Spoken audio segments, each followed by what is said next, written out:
The worst part wasn't watching the trade collapse. It was sitting at dinner that night, pretending nothing had happened. My family laughed about something trivial, forks clinking against plates, while I sat there nodding, smiling on autopilot, carrying a secret I couldn't put into words. Hours earlier, I had lost more money than I wanted to admit. Not just cash, months of discipline, patience, and confidence gone in a single reckless decision. I chewed my food but tasted nothing. My mind replayed the chart like a cruel movie loop. The exact candle that turned against me, the moment I should have exited, the instant I froze. I kept hearing the same echo in my head. You let this happen. You. And as I forced another bite, I realized the loss didn't just live in my account anymore. It lived in me. It sat with me at that table, across from my family, heavier than any silence I've ever known. That's when I understood. Recovering from a big trading loss isn't about the trade itself. It's about learning how to live with yourself after the screen goes dark. The strangest thing about a big trading loss is how it follows you into places where it doesn't belong. It's not like losing cash in your wallet, where the absence is obvious and immediate. It's much heavier, more insidious. It gets under your skin and starts leaking into your posture, your voice, the way you see yourself. The morning after that loss, I walked into the grocery store and noticed something bizarre. My shoulders slumped lower than usual. My steps dragged. I avoided eye contact with the cashier, as if she could somehow look through me and know that I wasn't who I pretended to be, that I was carrying failure like a scarlet letter across my chest. It makes no rational sense. Why would a stranger care about my account? Why would they even know? But shame doesn't need logic.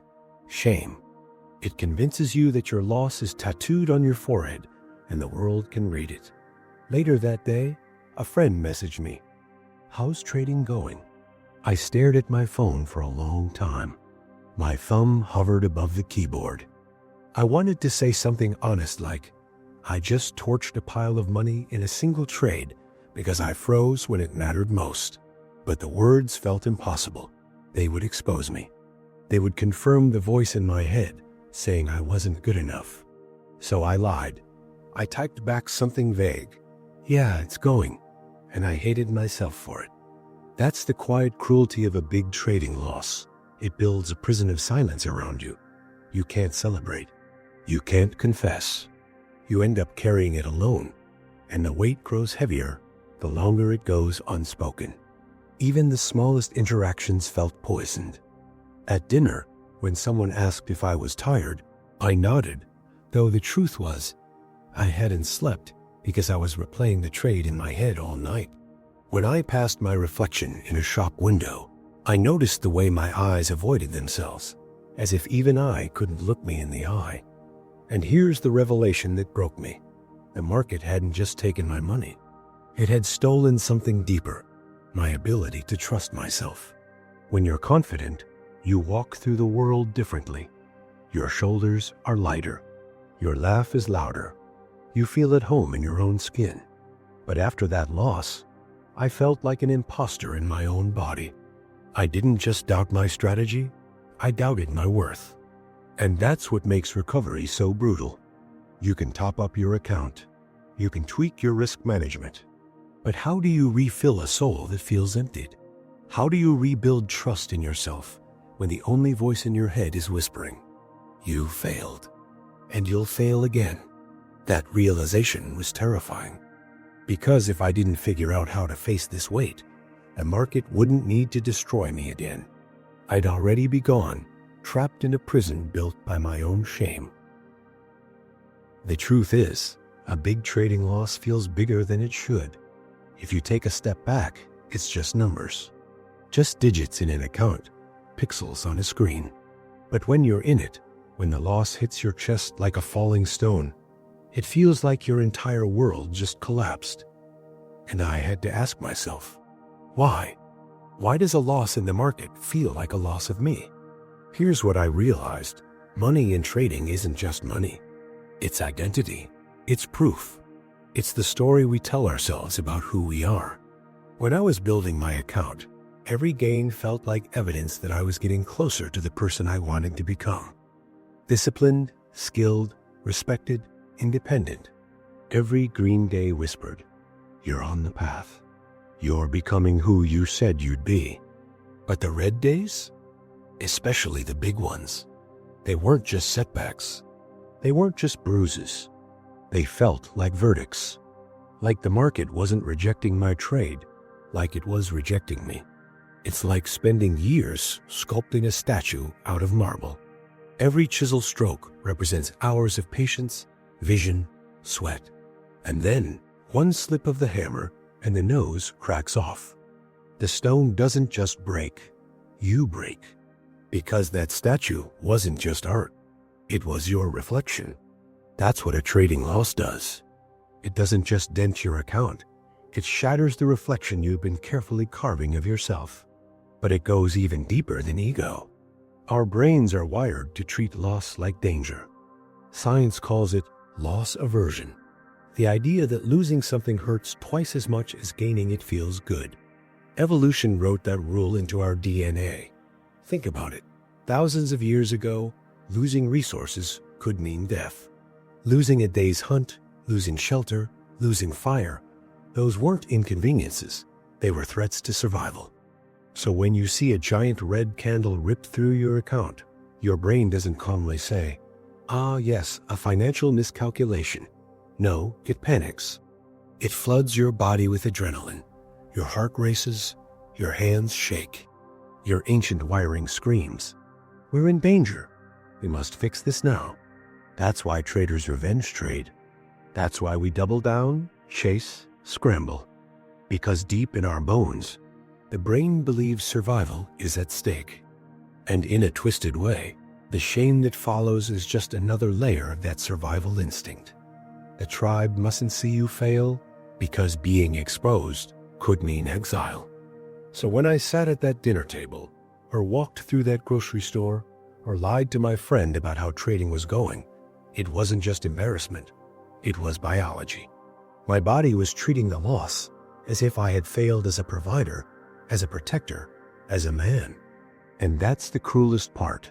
The market is just numbers, but the mind interprets those numbers as a reflection of everything you are. When I finally understood that, I realized why recovery felt impossible at first. I wasn't trying to bounce back from losing a trade. I was trying to bounce back from losing myself. But here is the shift that changed everything. What if a loss isn't proof that you are weak? What if it's proof that you're human? That question planted a seed, a small one, buried under the rubble of shame. But seeds have a way of pushing through cracks. And slowly, I started to see that the way out of this wasn't to deny the pain, but to understand it, to face why it hurts so deeply, so I could finally stop letting it own me. For days, I carried the loss like a shadow I couldn't shake. Every room I walked into, it followed. Every conversation, it lingered. It was the silent echo in my head. You failed. And it's your fault. But here's the strange thing. I noticed the weight didn't crush me equally at all times. It was worst when I was alone with the charts, staring at the same lines, the same candles, the same screen where it all happened. The chart became a mirror, and I hated what I saw in it. One morning, I did something I'd never done before. I closed my laptop, pushed my chair back, and walked away. I didn't just leave the desk. I left the house. I stepped outside with no plan, no destination. I just walked. At first, my mind screamed at me, "You're wasting time. You should be figuring out what went wrong. You should be trading it back." But the farther I walked, the quieter that voice became. The sun warmed my face. The air carried scents of food carts and cut grass. And for the first time since the loss, I realized something. The world hadn't ended. Yes, my account was smaller. Yes, my pride was bruised. But the streets still buzzed with life. Children still laughed in the park. The world had moved on, even if I hadn't. That realization was the crack in the wall. The first opening where I could breathe. Because here is the truth. The first step to emotionally recovering from a big trading loss isn't about studying charts harder. It isn't about finding the perfect setup to win it back.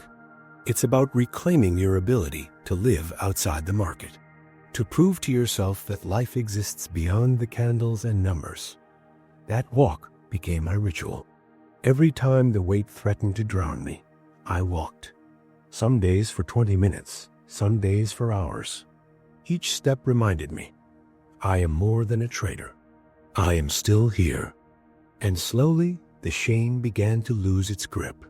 Not vanish, not disappear, but loosen. Because when you step outside the charts, you remind yourself that you're not trapped inside them. I think of it like this. When a bone breaks, doctors don't tell you to immediately lift weights to prove it still works. They tell you to rest, to walk carefully, to give it space to heal. Recovery isn't about proving strength right away. It's about honoring the wound. That's what I began doing with myself. Honoring the wound instead of hiding it. Walking instead of suffocating in silence. And here's the lesson I want you to take from this. Recovery starts not with strategy, not with analysis, but with space. Space to breathe, space to be human. Space to remember that your identity is bigger than a trade. That day I closed the laptop and walked. Wasn't dramatic. No fireworks, no instant redemption. But it was the first day I felt like maybe, just maybe, I could come back. And if you've taken a loss so heavy, you feel it in your bones, that's where you start too. Not by fighting harder in the market, but by stepping outside of it. By remembering there's a world out there still waiting for you to live it.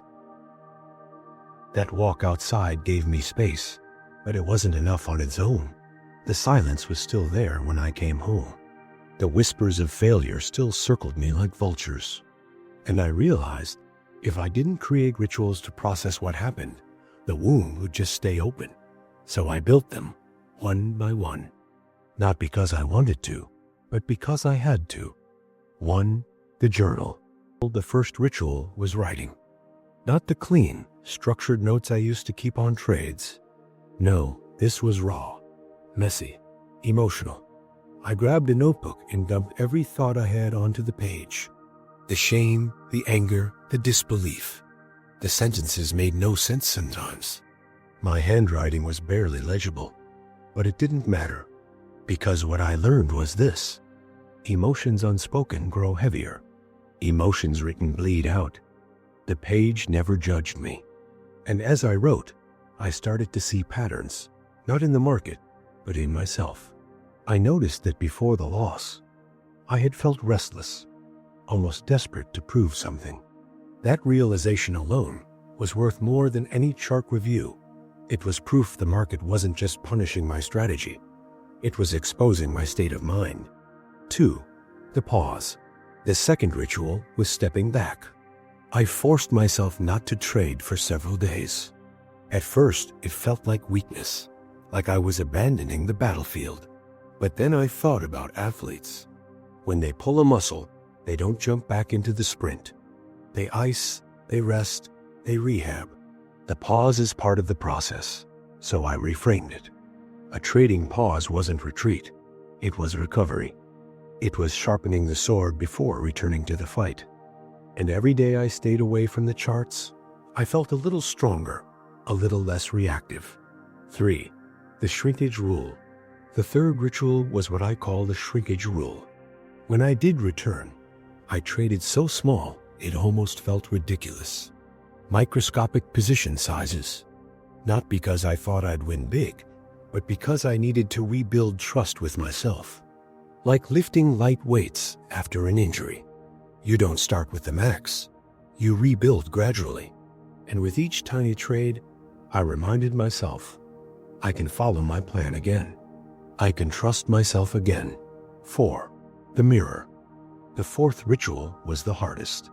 I'd stand in front of a mirror and say out loud, "This happened, and you're still here."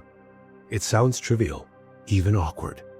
But let me tell you, when you lock eyes with yourself and name reality, something shifts. Shame hates the light. When you speak the truth, you drag it into the open. And suddenly, it feels smaller. 5. The reframe. The last ritual was reframing the story. Instead of calling it a disaster, I began calling it tuition. Not cheap tuition, sure. Painful, expensive tuition. But tuition nonetheless. Because if you're serious about trading, every loss is part of the education. The only real waste is when you let the pain pass without extracting the lesson. Together, these rituals became a kind of emotional toolkit. Not glamorous, not easy, but essential. They reminded me that recovery isn't one grand comeback moment. It's the quiet repetition of small acts. Like a broken bone slowly fusing back together, day by day, through rest and care. And here is the thing I want you to understand. These rituals weren't about fixing the market. They were about fixing me. Because until you recover emotionally, the charts will always be a battlefield you're too wounded to fight on. So if you've just taken a loss that feels unbearable, don't rush to get it back. Instead, build your rituals. Write, pause, shrink your trades, face yourself, reframe your story. Because the truth is, the market will test you again. And when it does, it won't just test your system, it will test your soul. And your rituals are what will keep you standing when everything else feels like it's falling apart. The more I reflected on my loss, the more I realized I wasn't just battling the market. I was battling my own biology. See, the human brain is wired to hate losing. Psychologists call it loss aversion. They've tested it in labs for decades. If you flip a coin and people stand to win $100 or lose $100, the pain of losing feels twice as strong as the joy of winning. In other words, a $100 loss burns like a $200 wound. When I read that, I finally understood why my reaction to trading losses felt so overwhelming. My brain wasn't malfunctioning. It was doing exactly what it evolved to do. Thousands of years ago, losing food, tools, or shelter could mean death. So my nervous system treated a red candle like a tiger in the bush. That's why my body shook. That's why my chest tightened. That's why my thoughts scattered and begged me to make it back now. I wasn't just a trader looking at a chart. I was a caveman who thought survival was at stake. But here's the kicker. Once you understand that, you realize recovery isn't just about discipline. It's about retraining your brain. One of the ways I began doing that was exposure. Slowly, deliberately, I made myself look at losses, not to avoid them, but to desensitize myself. Just like therapy helps someone with a fear of heights by gradually exposing them to tall places, I exposed myself to my own red trades until they stopped feeling like death sentences. Another way was reframing. Neuroscience shows that how we label an experience changes how the brain processes it. When I told myself, I failed, my amygdala, the fear center, lit up like a fire alarm. But when I reframed it as, this is feedback, this is tuition, my prefrontal cortex, the rational part of the brain, started to take the wheel again. Language literally rewires emotion. And then there's the role of rituals.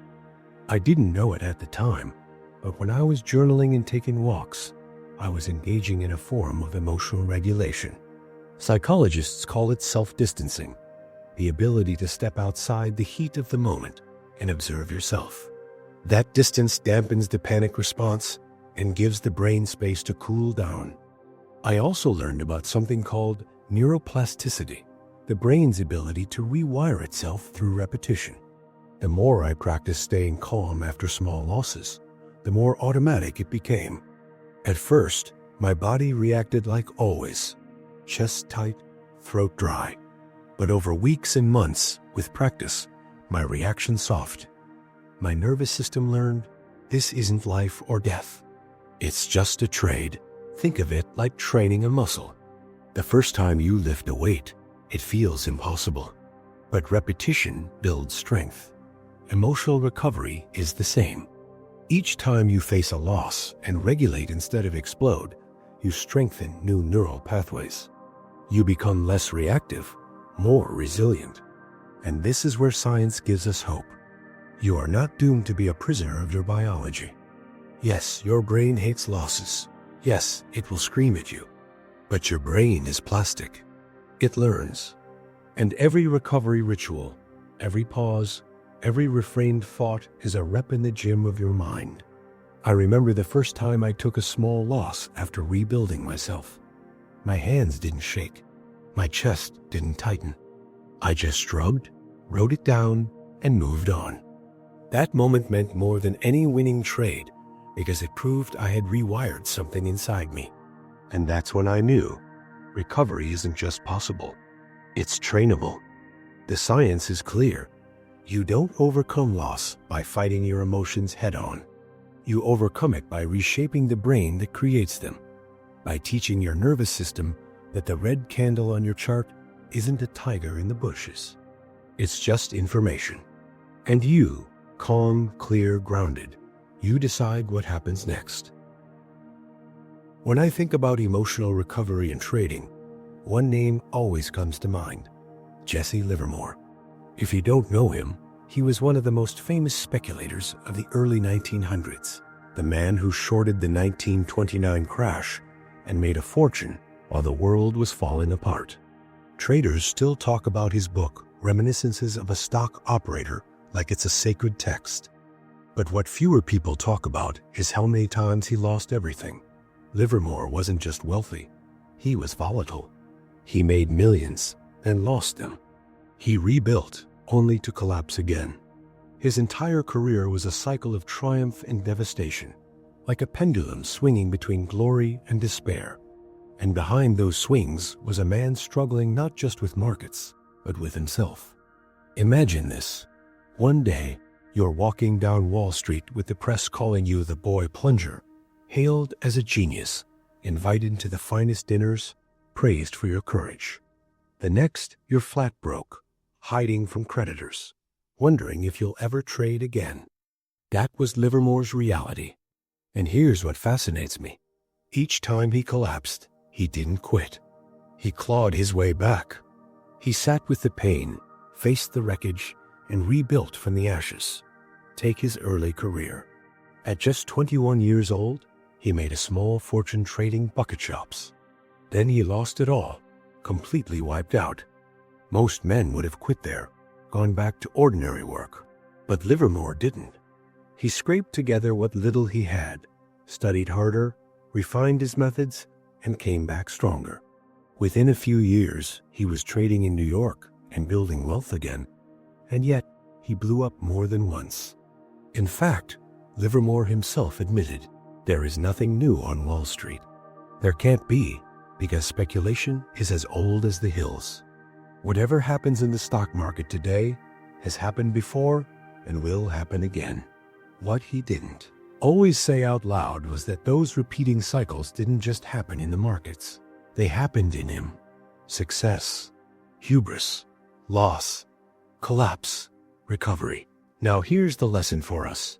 If a man like Jesse Livermore, arguably one of the greatest traders to ever live, could suffer catastrophic losses and still rise again, then maybe loss doesn't disqualify us.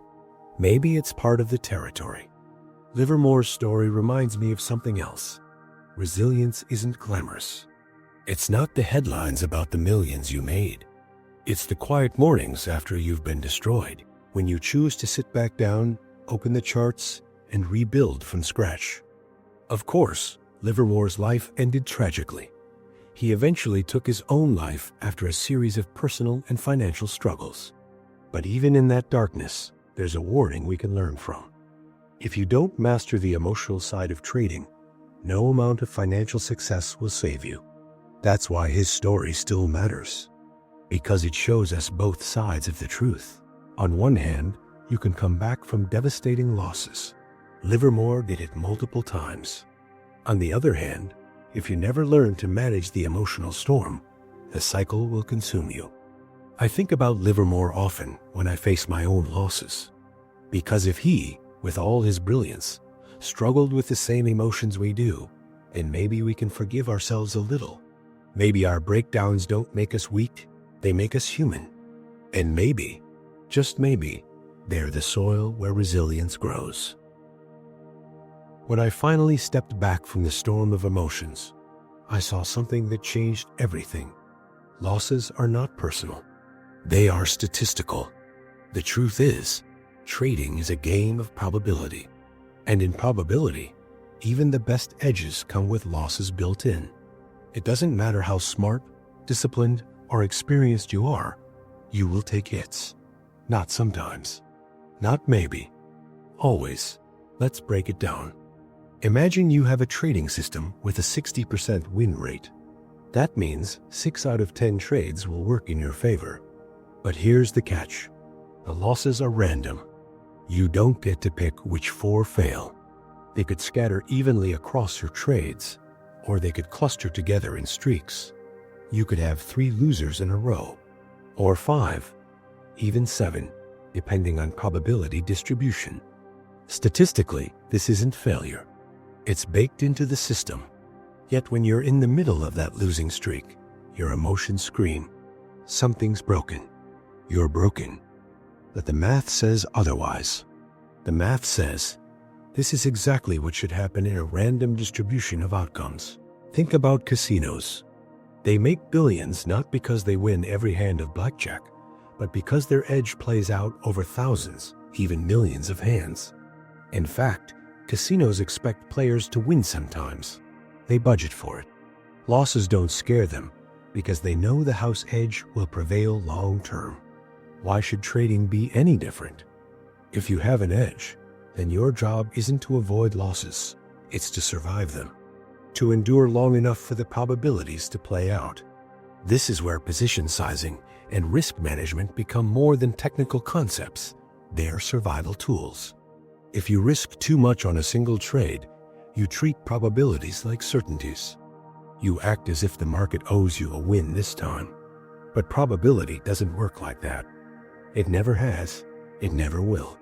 The law of large numbers tells us that outcomes converge to expected probabilities only over time, which means your system isn't validated in 10 trades. It's validated in 100, 500, 1,000. One loss, or even a cluster of losses, says nothing about your long-term viability unless you let it destroy you emotionally or financially. So here's the blunt truth. The difference between traders who survive and traders who disappear isn't whether they lose. It's whether they understand loss mathematically instead of emotionally. If you flip a weighted coin 100 times and it lands on tails 60 times, the odds are working exactly as designed. If you flip the same coin and it lands on tails 3 times in a row, that doesn't mean the coin is broken. It means probability is messy in the short run. Trading is that coin. Losses are tails. And no amount of emotional agony changes the math. Once I grasped this, something clicked. My loss wasn't proof that I was doomed. It was proof that I was playing the game. That doesn't mean the loss didn't hurt, but it reframed the pain into context. I wasn't uniquely cursed. I wasn't exposed as a fraud. I was simply experiencing the randomness that every trader must endure. And here's the empowering part. If losses are inevitable, then surviving them becomes the mark of professionalism. Anyone can win when the market hands out easy gains. But the true trader, the seasoned trader, is the one who endures the losing streak without self-destruction. That is the essence of recovery. To stop seeing losses as verdicts on your identity and start seeing them as statistical events in a long-term series. It's not personal, it's math. And when you finally see that, the weight lifts. The shame loosens. Because you realize you are never fighting the market. You are fighting probability with the wrong weapons, emotion instead of understanding. And from that point on, every loss becomes what it truly is. Just another data point on the road to long-term success. When I look back on that big trading loss now, I no longer see it as the end of something. I see it as the beginning. Because the truth is, every trader whether they admit it or not, will face that moment. That day when the market takes more than just money. That day when it takes your breath, your belief, maybe even your identity. That day is not an exception. It is an initiation. Losses strip you bare. They tear away the illusions you carry. The illusion of control, the illusion of invincibility, the illusion that success will be a straight line. And when the illusions are gone, what's left is the real question. Who are you when the numbers turn against you? I've come to see the market as a mirror. On good days, it reflects back your confidence, your discipline, your skill. On bad days, it reflects your fear, your impatience, your ego. But here's the key. The mirror never lies. It always shows you what's truly there. The emotional recovery after a big trading loss isn't about pretending the mirror is wrong.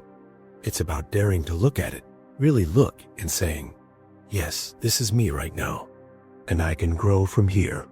Philosophers like Marcus Aurelius wrote about this centuries before markets even existed.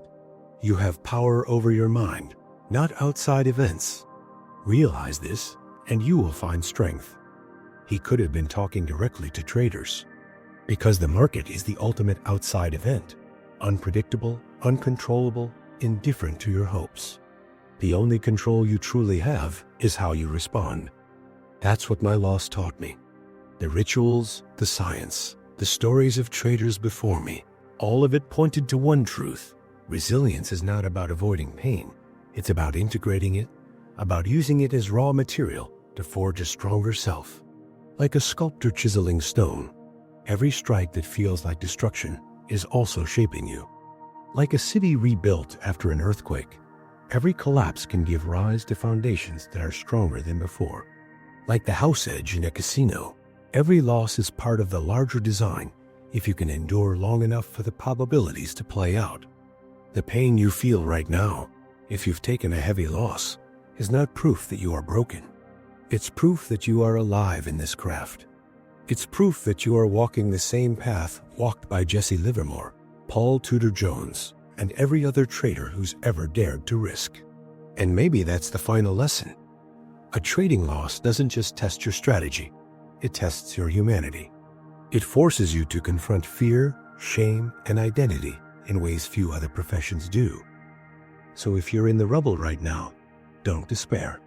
Stand there, face it, build your rituals, trust the math, honor the wound, and above all, look into the mirror the market holds up and choose to grow from what you see. Because in the end, emotional recovery isn't just about trading again. It's about living again, about stepping back into your life, shoulders lighter, eyes clearer, knowing that while the market may take your money, it cannot take your will unless you give it away. And that's the gift hidden inside the loss, the chance to discover that you are far more than a P&L statement. You are the mountain beneath the storm, the city rebuilt from rubble, the trader who learns to keep walking, no matter how many times the ground shakes. The market will rise and fall. Your equity curve will rise and fall. But you, if you endure, if you recover, if you keep learning, you will remain. And in that, there is a strength no loss can ever take.